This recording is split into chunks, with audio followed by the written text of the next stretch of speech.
माझे नाव लक्ष्मण दत्तात्रय शेळके. मी राहायला हराळवाडी, तालुका मोहोळ, जिल्हा सोलापूर. मी उन्हाळ्यात माझ्या शेतीला भरपूर मशागत केलेली आहे. ट्रॅक्टर नांगरलेलं आहे, रोटरलेलं आहे. परत त्याला सरी सोडून मी ऊस लावलेला आहे. 4 फुटी ऊस लावून मी त्यात कोथिंबीरचं आंतरपीक घेतलेलं आहे.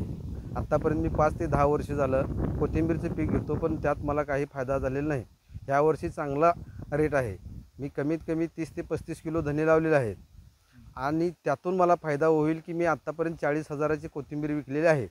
अजून मला 1 लाख रुपयाचा कोथिंबीर होईल अशी मी अपेक्षा करतो. हे भाव जर कायम राहिला तर तेवढे माझे पैसे होतील.